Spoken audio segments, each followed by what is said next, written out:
پارہ نمبر 5 ہے، سورہ نساء ہے، آیت نمبر 41 ہے، 41۔ وَجِئْنَا بِكَ عَلَىٰ هَٰؤُلَاءِ شَهِيدًا۔ اے محبوب، آپ سب پر نگہبان جو ہیں وہ بنا کر بھیجے گئے ہیں، شاہد بنا کر بھیجے گئے ہیں۔ اب یہ شاہد سے کیا ہے؟ تفسیر مدارک کے اندر اسی آیت کے تحت تفسیر مدارک ہے، جلد نمبر 1 ہے، صفحہ نمبر 253 ہے، اور یہ کتاب چھپی ہے مکتبۃ القرآن والسنہ پشاور سے۔ یہ تفسیر مدارک جس کا میں نے حوالہ دیا، اگر کسی اور مکتبے سے چھپی ہو تو اس کا صفحہ نمبر کوئی اور ہو سکتا ہے، لیکن آیت یہی ہے۔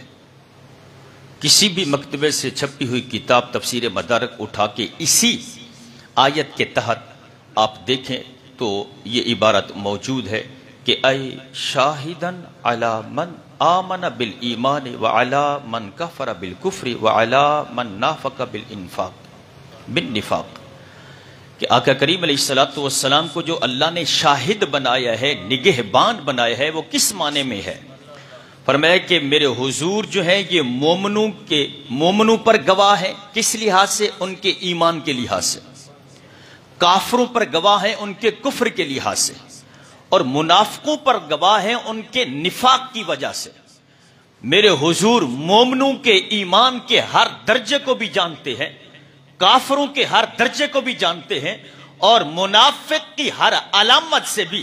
صرف یہ نہیں کہا کہ جو آپ کے اس ظاہری زندگی میں آپ کے سامنے ہیں آپ ان کو جانتے ہیں، نہیں، بلکہ جو مومن آئے ہیں ہر ایک مومن کی، قیامت تک کے ہر مومن کے ایمان کو بھی جانتے ہیں، کافر کے کفر کو بھی جانتے ہیں، اور ان کے ہر منافق کے نفاق کو بھی میرے حضور جانتے ہیں۔